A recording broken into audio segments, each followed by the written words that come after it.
আসসালামু আলাইকুম ম্যাম 1020 1020 ওয়ালাইকুম জি সালাম মিস ম্যাম ভালো আছেন হ্যাঁ আছি আলহামদুলিল্লাহ তুমি ভালো আছো জি তারপরে ম্যাম ভালো আছি 1006 আসছো 1006 ভিডিও অন করো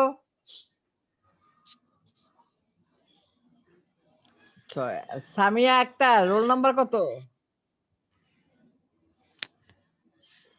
সামিয়া আক্তার আসসালামু আলাইকুম মিস ওয়ালাইকুম সালাম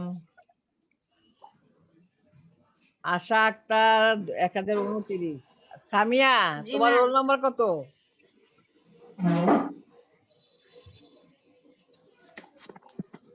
ম্যাম আসসালামু আলাইকুম ওয়ালাইকুম সালাম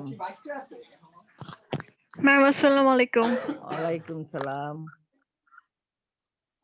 শোভা মজুমদার রোল নাম্বার কত শোভা মজুমদার ভিডিওটা অন করো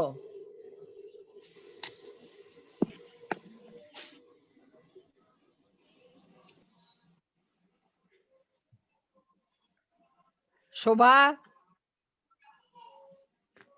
এই তোমরা হ্যালো মিস শুনতে পাচ্ছ মিস ভিডিওটা অন করো 1017 1017 ভিডিওটা অন করো না দেখি তোমাদেরকে হ্যাঁ শোভা মজুমদার ফারিয়া জি ম্যাম ভিডিও অন করো খাদিজা 32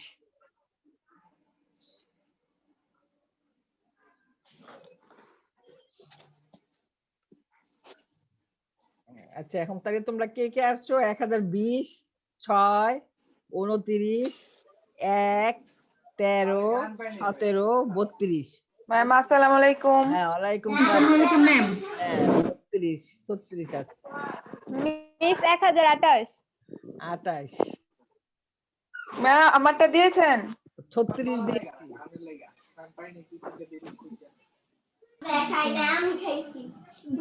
আচ্ছা এখন তোমাদের কিন্তু মান্থলি টেস্ট 20 মার্কসের দেখছো তো হ্যাঁ জি ম্যাম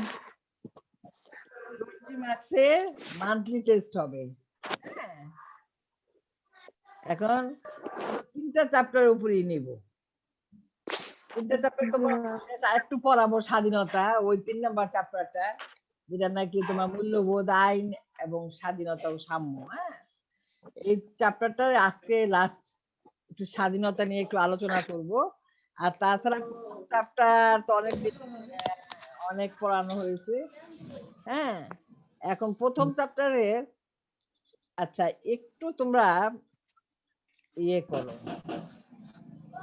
ম্যাম আমাদের নৈমিত্তিক গুলো একটু দাগায় দিলে ভালো হতো আসলে এগুলো আবার দাগানো যায় এত এত কোশ্চেন আচ্ছা দেখ বলতেছো যখন একটু দেই আমি হ্যাঁ 1 নাম্বার ধরো ম্যাম নাজমুল নাহার ম্যামে দাগায় দিছে তার আচ্ছা 1 জন্য নাম্বার ধরো 1 নাম্বার 1 নাম্বার ম্যাম ফার্স্ট অধ্যায় 2 নাম্বার ম্যাম 6 নাম্বার অধ্যায় কত নাম্বার অধ্যায় 1 নাম্বার 2 নাম্বার 6 নাম্বার দাগাও ম্যাম কোন অধ্যায় ম্যাম কোন অধ্যায় কত নাম্বার প্রথম অধ্যায় থেকে শুরু করি পেজ নাম্বার ভালো আমার বইতে 21 নাম্বার পেজ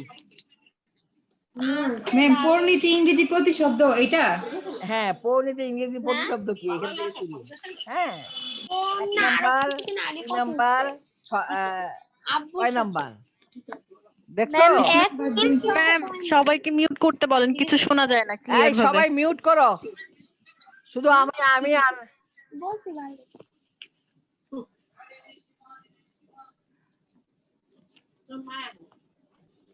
এখন শুনতে পাচ্ছ জি ম্যাম ম্যাম। এখন শুনতে পাচ্ছি শুনতে পাচ্ছ না তাহলে 1 2 6 10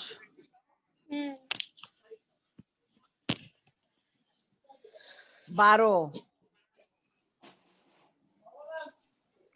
15 15 18 18 19 19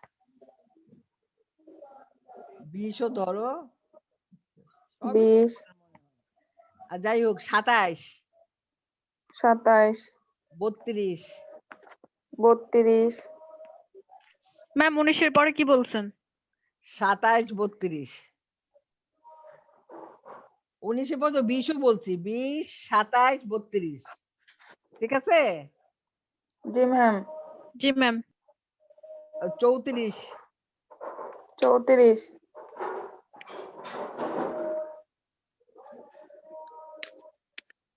44 44 44 হ্যাঁ।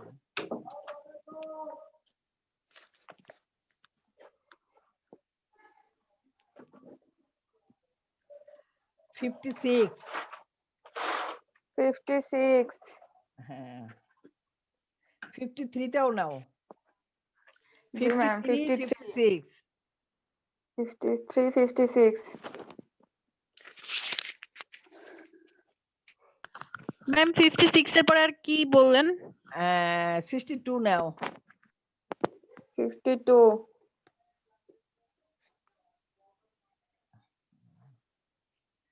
তারপরে নাও মানে 76 77 দেখো একটা উদ্দীপক আছে, উদ্দীপকের কোশ্চেন। 76 77 77 হ্যাঁ।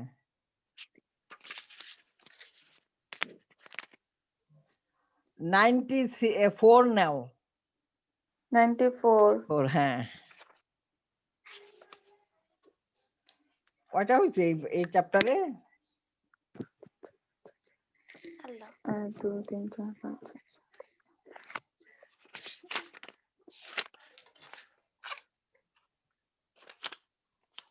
ম্যাম 19 আচ্ছা 124 নাও, লাস্টে 124 124 124 নাও। জি ম্যাম। 123 নাও, লাস্টে 123 121 আর 22 নাও।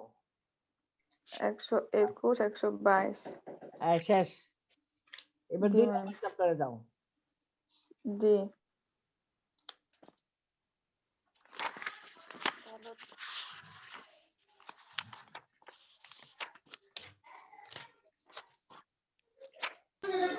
ম্যাম এই, তোমরা 77 সবাই- এর পরে কত বলছেন? তোমাদের কথা শোনা যায় না। তোমরা সবাই মিউট করো। আচ্ছা এবার 2 নাম্বার চ্যাপ্টারে আসো। 1 জি ম্যাম। 1 2 2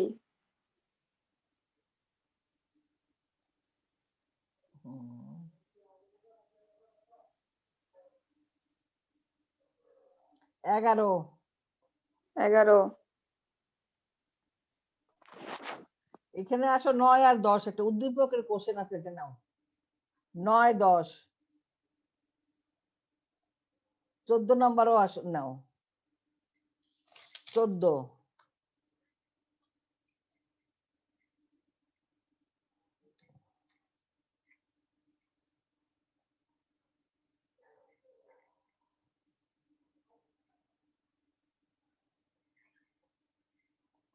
22 নাম্বার নাও, 22 নাম্বার 22 22 23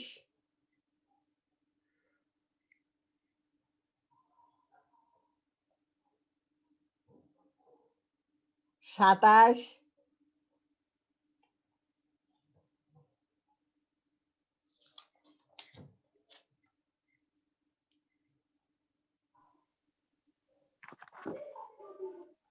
একটা উদ্দীপকের কোশ্চেন আছে দেখো 37 38 এই দুটো নাও। জি ম্যাম। 37 38 38 হ্যাঁ।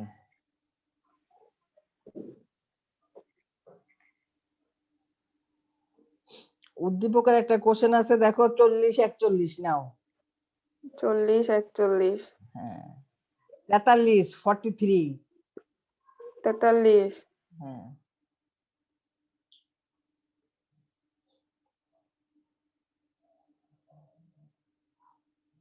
49 49 জি ম্যাম।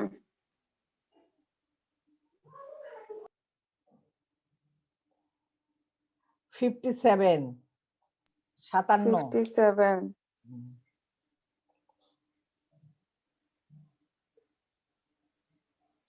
65 65 এখানে 61 ও নাও 61, হুম।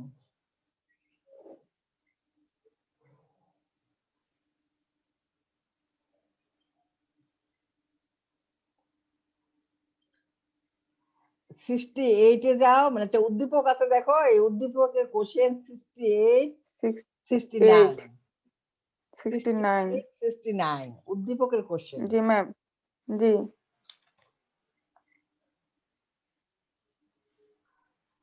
72, 72,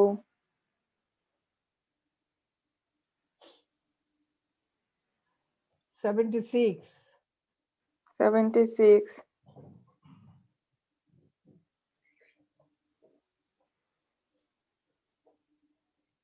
তারপরে 80, 80 80, নাম্বার, হ্যাঁ।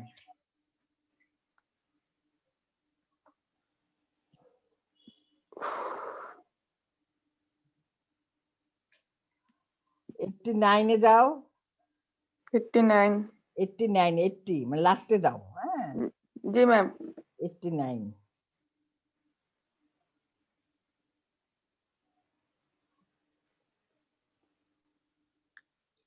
83টাও নাও, 83, 83, হুম।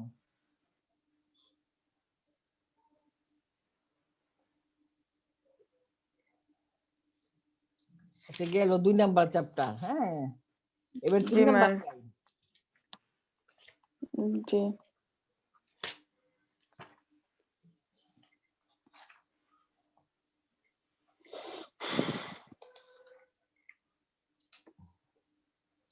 এক নাম্বার, 1 নাম্বার, হুম।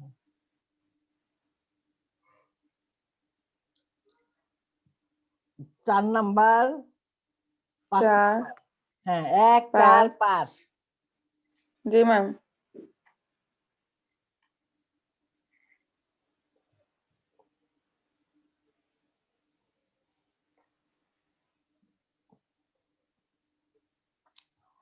তারপর 9 আর 10-এ আসো, দেখো একটা উদ্দীপক আছে, উদ্দীপকের কোশ্চেন, হ্যাঁ। 9, 9, 10, 10,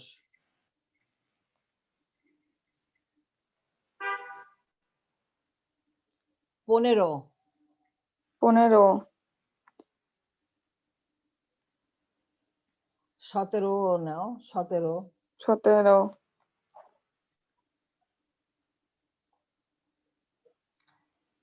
একটা উদ্দীপক দেখো আছে, সেখানে 23 আর 24-এ যাও। 23, 24,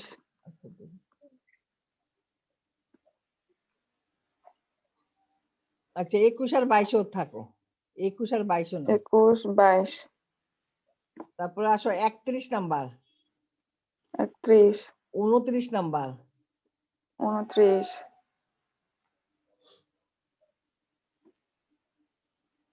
33, 33,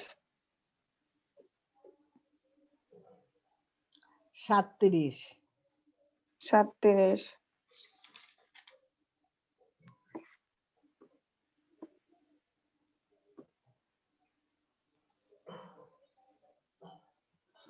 42, 42, 45,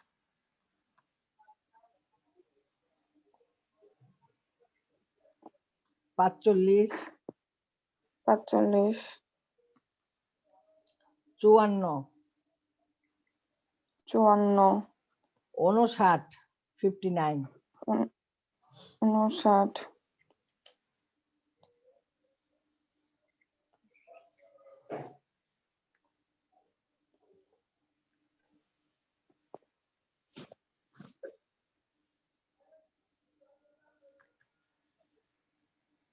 69, 69, 69, 73,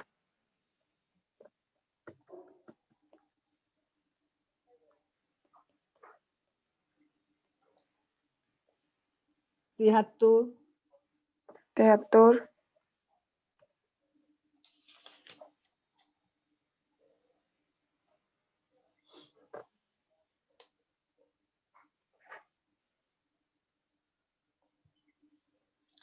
81, 81, 92, 92, 97, 97,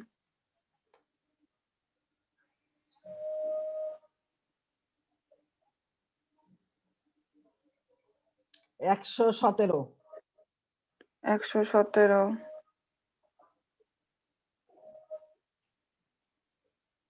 110 নাও, 110,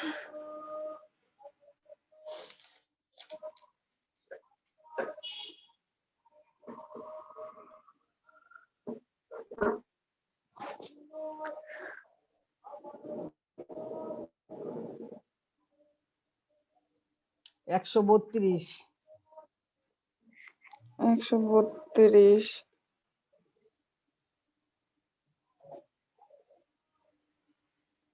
127 নাও। অনেক। 127, হ্যাঁ 127 নাও। 127, 148, 148,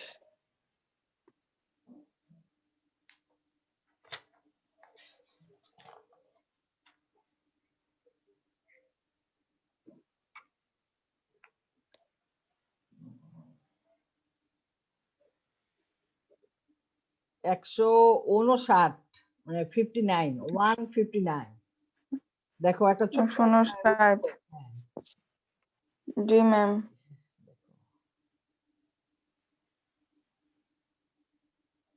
164, 164,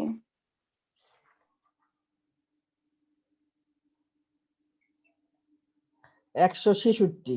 হ্যাঁ বাস, আর লাগবে না। তারপরে তো অনেকগুলা হয়েছে তাই না? অনেক বাদ দিয়েছি, তারপরে অনেকগুলা হয়েছে।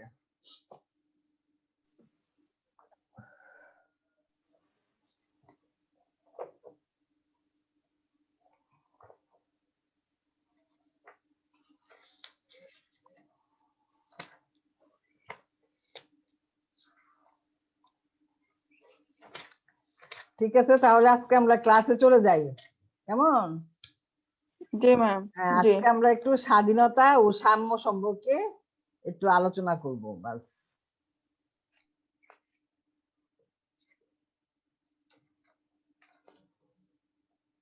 আর তো মনে হয় কোনো সমস্যা নাই? আর সমস্যা আছে? ধরো আমরা না তো ম্যাম, চ্যাপ্টার 20 নাম্বার 20টা দিব, হ্যাঁ জি, এক একটা 6টা 7টা করে পড়বে, এক একটা চ্যাপ্টার জি, থেকে 6টা 7টা করে আসবে। জি,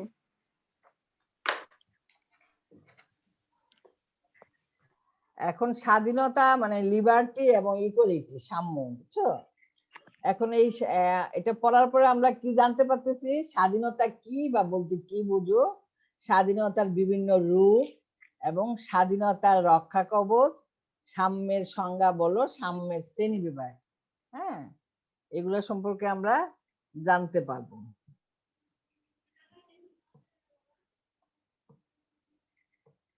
প্রথমে আসতেছে স্বাধীনতা বলতে আমরা কি বুঝি। Definition of liberty. স্বাধীনতা শব্দটি ইংরেজি প্রতিশব্দ হচ্ছে লিবার্টি। লিবার্টি শব্দটি ল্যাটিন শব্দ লিবার থেকে এসেছে, যার অর্থ হচ্ছে ফ্রি বা স্বাধীন। সুতরাং শাব্দিক অর্থে মানুষের ইচ্ছা অনুযায়ী কিছু করা বা বলার ক্ষমতাকে স্বাধীনতা বলা হয়। সাধারণ ভাষায় স্বাধীনতা বলতে মানুষের ইচ্ছা মতো কিছু করা বা না করার অধিকার কি বোঝায়। হ্যাঁ সাধারণ ভাষায় আমরা কি বুঝি স্বাধীনতা বলতে, যে আমার ইচ্ছা মতো আমার চলা, মানে আমি যা ইচ্ছা তা করার যে অধিকার, সেটাই হচ্ছে স্বাধীনতা। এই দৃষ্টিকোণ থেকে অধীনতা মুক্ত অবস্থায় স্বাধীনতা, কিন্তু কর্তৃত্ব ও নিয়ন্ত্রণহীন স্বাধীনতা অরাজকতা ও উচ্ছৃঙ্খলার নামান্তর। হ্যাঁ মানেটা হচ্ছে কি, যে এখন আমি যদি আমার ইচ্ছা মতো কাজ করি, তুমি যদি তোমার ইচ্ছা মতো কাজ করো, হ্যাঁ তাহলে এখানে কোনো নিয়ন্ত্রণ থাকবে না। এখানে তুমি তোমার মতো করে কাজ করবে, আমি আমার মতো করে কাজ করব। হ্যাঁ এই কারণে পরিণতিতে স্বাধীনতাকে এই অর্থে ব্যবহার করা হয় না, কেননা স্বাধীনতার প্রকৃত তাৎপর্য ও উদ্দেশ্য এতে ব্যাহত হয়। অবাধ স্বাধীনতার অস্তিত্ব কোনো সমাজে থাকতে পারে না, সমাজের প্রতিটা মানুষ যদি অনিয়ন্ত্রিত ও সীমাহীন স্বাধীনতা উপভোগ করতে চায়, তাহলে একের ইচ্ছা ও প্রয়োজনের সাথে অন্যের সংঘাত সৃষ্টি হবে। হ্যাঁ, যে তোমার যা ইচ্ছা, হ্যাঁ, আমার তো এটা ইচ্ছা নাও হতে পারে, তখন আমার ইচ্ছা এবং তোমার ইচ্ছার মধ্যে একটা সংঘাতের সৃষ্টি হবে। সমাজে সকলের নিরাপত্তা ও সম্মান ব্যাহত হবে।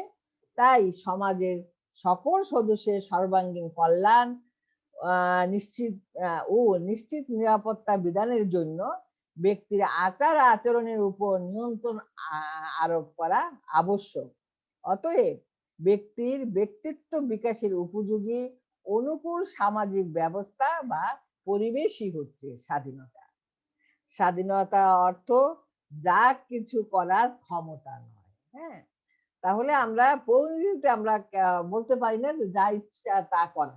হ্যাঁ, কারণ আমি যদি আমার ইচ্ছা মতো কাজ করি, তুমি যদি তোমার ইচ্ছা মতো কাজ করো, তাহলে সংঘাত লাগবে, এটাই স্বাভাবিক। হ্যাঁ, এই কারণে কোনো মানে নিয়ন্ত্রণহীন স্বাধীনতা কখনো স্বাধীনতা হতে পারে না। এবং এই কারণে কি করতে হবে, কিছু নিয়ন্ত্রণ আরোপ করতে হবে এবং ব্যক্তির ব্যক্তিত্ব বিকাশের উপযোগী অনুকূল সামাজিক ব্যবস্থা বা পরিবেশ সৃষ্টি করাই হচ্ছে স্বাধীনতা। এখন আমরা আলোচনা করতেছি স্বাধীনতার বিভিন্ন রূপ। হ্যাঁ, ফর্মস অফ লিবার্টি। এখন 1 নম্বরই হচ্ছে স্বাধীনতার বিভিন্ন রূপের মধ্যে 1 নম্বর হচ্ছে ব্যক্তিগত স্বাধীনতা। যেসব সুযোগ সুবিধা ভোগ করে ব্যক্তি তার ব্যক্তিত্বকে পূর্ণাঙ্গ বিকাশ ঘটাতে পারে, তাকে ব্যক্তিগত স্বাধীনতা বলা হয়। এই স্বাধীনতা ব্যক্তিগত সুখ স্বাচ্ছন্দ্যে অন্য ব্যক্তির বাহ্যিক কিছু আচরণের উপর এক ধরনের নিয়ন্ত্রণ বিহীনতা, যেমন ইচ্ছামতো রাষ্ট্রীয় ভূখণ্ডে চলাফেরার অধিকার, নিজ নিজ ধর্ম পালনের অধিকার, সম্পত্তি ভোগের অধিকার ইত্যাদি হচ্ছে ব্যক্তিগত স্বাধীনতা। হ্যাঁ, মানে রাষ্ট্রীয় ভূখণ্ডে, রাষ্ট্রীয় বাংলাদেশের যে কোনো স্থানে আমি ভ্রমণ করতে পারবো কিংবা আমি যেতে পারবো, এটা আমার হ্যাঁ অধিকার আছে। এই যে চলাফেরার একটা অধিকার আমার আছে, এটা হলো ব্যক্তিগত স্বাধীনতা। নিজ নিজ যার যে ধর্ম, সেই ধর্ম পালনের স্বাধীনতাও ব্যক্তিগত স্বাধীনতা। হ্যাঁ, সম্পত্তি ভোগের স্বাধীনতা, ভোগের অধিকার, যে আমার সম্পত্তি কেনা এবং ভোগ করার যে অধিকার, সেটাও হচ্ছে ব্যক্তিগত স্বাধীনতা। এবার আসতেছে প্রাকৃতিক স্বাধীনতা। রাষ্ট্র সৃষ্টির পূর্বে মানুষ প্রাকৃতিক রাজ্যে বা স্বাধীনতা উপভোগ করত, তাকে স্বাভাবিক স্বাধীনতা বলা হতো। সামাজিক চুক্তিবাদী দার্শনিক হাফ লক রুশো এইরূপ স্বাধীনতার উপর বিশেষভাবে জোর দিয়েছেন। রুশোর বক্তব্যে এই স্বাধীনতা সুন্দরভাবে ফুটে উঠেছে, যেমন মানুষ স্বাধীন হয়ে জন্মগ্রহণ করে, কিন্তু সর্বত্র সে শৃঙ্খলাবদ্ধ। নৈরাজ্যবাদী দার্শনিক রাষ্ট্রীয় ব্যবস্থার বিলোপ সাধনের মাধ্যমে এইরূপ স্বাধীনতা প্রতিষ্ঠা করতে চেয়েছে। আমরা যখন রাষ্ট্র সৃষ্টির পূর্বে মানুষ কি করতো, প্রাকৃতিক রাজ্যে বসবাস করত এবং এক ধরনের স্বাধীনতা তারা ভোগ করত, বুঝছো, সেটা ছিল প্রাকৃতিক স্বাধীনতা। তারপর 3 নম্বর পয়েন্ট আসছে আইনগত স্বাধীনতা। আইনগত স্বাধীনতা রাষ্ট্র কর্তৃক স্বীকৃত, সংরক্ষিত ও নিয়ন্ত্রিত স্বাধীনতাকে আইনগত স্বাধীনতা বলা হয়। স্বাধীনতা নির্দিষ্ট ভূখণ্ড এক আইন দ্বারা নিয়ন্ত্রিত ও পরিচালিত। মানে আইনগত স্বাধীনতা বলতে রাষ্ট্র যে সমস্ত রাষ্ট্র কর্তৃক স্বীকৃত এবং সংরক্ষিত ও নিয়ন্ত্রিত স্বাধীনতাকে আইনগত স্বাধীনতা বলা হয়। তারপর আসতেছে সামাজিক স্বাধীনতা। সমাজে সভ্য সুন্দর জীবনযাপন করতে গেলে যে অনুকূল পরিবেশ ও স্বাচ্ছন্দ্য প্রয়োজন, তাকে সামাজিক স্বাধীনতা বলে, যেমন চলাফেরার স্বাধীনতা, জীবনযাত্রার স্বাধীনতা ইত্যাদি। মানুষের অধিকার বোধের স্বাধীনতা থেকে সামাজিক স্বাধীনতার সৃষ্টি হয়। তারপরে আসতেছে 5 নম্বর পয়েন্ট হচ্ছে রাজনৈতিক স্বাধীনতা। রাষ্ট্রীয় কার্যকলাপের ভূমিকা পালনের ক্ষমতাকে রাজনৈতিক স্বাধীনতা বলে। রাজনৈতিক স্বাধীনতা বলতে প্রত্যক্ষ বা পরোক্ষভাবে সরকার গঠন ও নিয়ন্ত্রণ করার অধিকারকে বোঝায়। ভোটদানের অধিকার, নির্বাচনে প্রতিদ্বন্দ্বিতা করার অধিকার, নিরপেক্ষভাবে রাজনৈতিক মতামত প্রকাশের অধিকার, সরকারি চাকুরি লাভের অধিকার ইত্যাদি হলো রাজনৈতিক স্বাধীনতা। তারপরে আমরা 6 নাম্বার পয়েন্ট আসতেছে কি, অর্থনৈতিক স্বাধীনতা। অর্থনৈতিক স্বাধীনতা অর্থ যোগ্যতা ও সামর্থ্য অনুযায়ী জীবিকা নির্বাহের স্বাচ্ছন্দ্য ব্যবস্থা এবং দৈনন্দিন অভাব অনিশ্চয়তা থেকে মুক্তি লাভ করা। লাস্কির মতে অর্থনৈতিক স্বাধীনতা হচ্ছে প্রতিনিয়ত বেকারত্বের আশঙ্কা ও আগামীকালের অভাব থেকে মুক্ত এবং দৈনিক জীবিকা অর্জনের সুযোগ প্রদান। হ্যাঁ, আমরা যদি সারাক্ষণই ভাবি যে আগামীকাল কিভাবে আমাদের চলবে, হ্যাঁ, এইরকম অবস্থা যাতে সৃষ্টি না হয়, আমাদের যাতে মোটামুটি কোনো বেকারত্বের সমস্যা না থাকে, ওটাই হচ্ছে অর্থনৈতিক স্বাধীনতা। মার্কিন যুক্তরাষ্ট্রের প্রাক্তন প্রেসিডেন্ট রুজভেল্টের মতে অর্থনৈতিক স্বাধীনতার অর্থ অভাব থেকে মুক্তি। অর্থনৈতিক স্বাধীনতা ছাড়া রাজনৈতিক স্বাধীনতা অর্থহীন। যোগ্যতা ও সামর্থ্য অনুযায়ী কর্মে নিযুক্ত হবার অধিকার, বেকার ও বৃদ্ধ বয়সে ভাতা পাবার অধিকার, রুগ্ন অক্ষম অবস্থায় রাষ্ট্র কর্তৃক প্রতিপালন, উপযুক্ত মজুরি লাভ ইত্যাদি হলো অর্থনৈতিক স্বাধীনতা। হ্যাঁ, যে আমার যোগ্যতা যদি থাকে তাহলে যোগ্যতা অনুযায়ী যে কাজ পাবার অধিকার, সেটাই হচ্ছে অর্থনৈতিক স্বাধীনতা। তারপরে আসতেছে 7 নাম্বার পয়েন্ট, জাতীয় স্বাধীনতা। বৈদেশিক শাসনের নাগপাশ থেকে মুক্তি লাভ করে যখন একটি জাতি পূর্ণ সার্বভৌমত্ব অর্জন করে তখন তাকে জাতীয় স্বাধীনতা বা সার্বভৌমত্ব বলে। নাগপাশ মানে নাগপাশ মানে মানে ধরো, হ্যাঁ, আমরা যখন পাকিস্তান ছিল সেই পাকিস্তানের আমলে আমরা পাকিস্তানদের দ্বারা মানে ধরো আমরা পাকিস্তানের আন্ডারে ছিলাম, এটাই হলো নাগপাশ, বুঝছো? হ্যাঁ, যে কারো অধীনে থাকা। হ্যাঁ, জাতীয়তাবোধে উদ্বুদ্ধ একটি জনসমষ্টি পৃথক রাজনৈতিক সংগঠন ও রাষ্ট্র গড়ে তুলে জাতীয় স্বাধীনতা অর্জন করে। জাতীয় স্বাধীনতা ব্যতীত অর্থনৈতিক, সামাজিক ও রাজনৈতিক স্বাধীনতা মূল্যহীন। জাতীয় স্বাধীনতা সব ধরনের স্বাধীনতার মূল ভিত্তি। মানে আমরা যদি জাতীয়, ধরো আর কি, যে একটা পরাধীন জাতি যে অন্য সব ধরনের স্বাধীনতা থাকে, তারপর সেটাকে স্বাধীনতা বলা হয় না। হ্যাঁ, তাহলে প্রথমে আমাদেরকে জাতীয় স্বাধীনতা মানে আমাদেরকে একটা বৈদেশিক মানে শক্তির হাত থেকে কিংবা বৈদেশিক ধরো কোনো রাষ্ট্র কর্তৃক যাতে আমাদের নির্যাতিত না হতে হয়, সেখান থেকে আমাদেরকে প্রথমে স্বাধীনতাটা অর্জন করতে হবে। তারপরে আসতেছে স্বাধীনতার রক্ষা কবচ।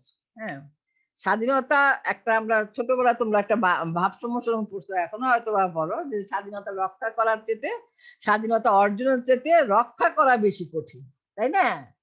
এই ধরনের একটা ভাব সমস্যা তোমরা পড়ো না, যে স্বাধীনতা অর্জনের চেয়ে রক্ষা করা কঠিন। স্বাধীনতা অর্জনে স্বাধীনতা মানুষের জন্মগত অধিকার, কিন্তু স্বাধীনতা অর্জন করার যেমন দুরূহ প্রক্রিয়া, স্বাধীনতা সংরক্ষণ তার চেয়েও গুরুত্বপূর্ণ সমস্যা। কেননা নানা কারণে জনগণের স্বাধীনতা বিপন্ন হতে পারে। এই জন্য লাস্কি বলেছেন, সংরক্ষণের বিশেষ ব্যবস্থা ব্যতীত অধিকাংশ লোক স্বাধীনতা উপভোগ করতে পারে না। হ্যাঁ, স্বাধীনতাটাকে রক্ষা করার জন্য বিশেষ কিছু ব্যবস্থা অবলম্বন করতে হবে। একটা রাষ্ট্র যখন স্বাধীন হবে, হওয়ার পরে আমাদের জনগণ যখন স্বাধীন হবে, হওয়ার পরে কিছু কিছু ইয়ে থাকবে, হ্যাঁ, ধরো বাধ্যবাধকতা থাকবে যে এইগুলা পালন করতে হবে, তাহলে সেই স্বাধীনতা রক্ষা হয়। তারপরে 1 নাম্বারই হচ্ছে পয়েন্ট, স্বাধীনতা রক্ষা কবচের 1 নাম্বার পয়েন্ট হচ্ছে আইন। আইন স্বাধীনতার শর্ত ও প্রধান রক্ষা কবচ। আইন স্বাধীনতা ভোগের পরিবেশ সৃষ্টি করে এবং স্বাধীনতাকে সবার কাছে উন্মুক্ত করে তোলে। রাষ্ট্র আইনের সাহায্যে মানুষের অবাধ স্বাধীনতাকে নিয়ন্ত্রণ করে। আইন আছে বলে স্বাধীনতা সকলের নিকট সমভাবে উপভোগ্য হয়। হ্যাঁ, যেমন ধরো যে যদি আইন না থাকে তখন তো আমার ইচ্ছা মতো আমি কাজ করব, তুমি তোমার ইচ্ছা মতো কাজ করবে। হ্যাঁ, তাহলে তো কোনো স্বাধীনতা থাকবে না, কিন্তু উচ্ছৃঙ্খলতা হয়ে যাবে। সেহেতু একটা আইনের মাধ্যমে আমরা যদি চলি, হ্যাঁ, তাহলে আমরা সবাই সেই স্বাধীনতাকে উপভোগ করতে পারবো। যাই হোক, তারপরে আসতেছে আইনের পরে আসতেছে সংবিধানের মৌলিক অধিকার। সংবিধানের কিছু মৌলিক অধিকার সন্নিবেশিত থাকবে, যে অধিকারগুলা রাষ্ট্র কর্তৃক স্বীকৃত এবং রাষ্ট্র সেই অধিকারগুলা দিতে বাধ্য থাকবে। আর যদি রাষ্ট্র আমাদেরকে সেই অধিকারগুলো না দেয়, তাহলে আমরা কি করতে পারবো? হ্যাঁ, সংবিধান অনুযায়ী আমরা বিচার দাবি করতে পারবো। সেটাই হলো সংবিধান। আর ওই মৌলিক অধিকারগুলো আমাদের সংবিধানে থাকতে হবে। দায়িত্বশীল শাসন ব্যবস্থা। দায়িত্বশীল শাসন ব্যবস্থা স্বাধীনতার অন্যতম রক্ষা কবচ। দায়িত্বশীল শাসন ব্যবস্থা শাসন বিভাগ তার অনুষ্ঠিত নীতি ও কার্যাবলীর জন্য আইনসভার নিকট দায়ী থাকে। ফলে সরকার স্বৈরাচারী হয়ে অধিকার ও ব্যক্তি স্বাধীনতা বিরোধী কাজে লিপ্ত হতে পারে না। হ্যাঁ, তারপরে আসতেছে কি ৪ নাম্বার পয়েন্ট, প্রত্যক্ষ গণতান্ত্রিক পদ্ধতি। হ্যাঁ, প্রত্যক্ষ গণতান্ত্রিক পদ্ধতি গণভোট, গণ উদ্যোগ, পদচ্যুতি ইত্যাদি প্রত্যক্ষ গণতান্ত্রিক পদ্ধতি সমূহ স্বাধীনতার গুরুত্বপূর্ণ রক্ষা কবচ। হ্যাঁ, প্রত্যক্ষ গণতান্ত্রিক পদ্ধতি সমূহ প্রয়োগের মাধ্যমে জনগণ নিজেদের অধিকার গুলা সংরক্ষণ করতে পারে। ৫ নাম্বার পয়েন্ট হচ্ছে আইনের অনুশাসন। স্বাধীনতা সংরক্ষণে আইনের শাসনের গুরুত্ব অপরিসীম। হ্যাঁ, ডাইসির মতে আইনের অনুশাসন বলতে বোঝায় আইনের দৃষ্টিতে সমতা, অর্থাৎ জাতি, ধর্ম, বর্ণ, নারী, পুরুষ নির্বিশেষে সকলের জন্য একই ধরনের আইন থাকবে। খ হচ্ছে ২ নম্বর পয়েন্ট, আইনের আশ্রয় গ্রহণের সুযোগ। গ, শুনানি ব্যতীত কারো বিরুদ্ধে শাস্তি বা ক্ষতিকর ব্যবস্থা করা যাবে না। মানে অনেক সময় দেখো যে আমরা বিচার ছাড়াই একটা মানুষ, মানে একটা লোক অপরাধ সাব্যস্ত হয় নাই, তারপর তাকে অনেক দিন অ্যারেস্ট অবস্থায় থাকতে হয়, এই সমস্ত যাতে না হয়। হ্যাঁ, এটাই হলো আইনের অনুশাসন। ক্ষমতা স্বতন্ত্রীকরণ নীতি।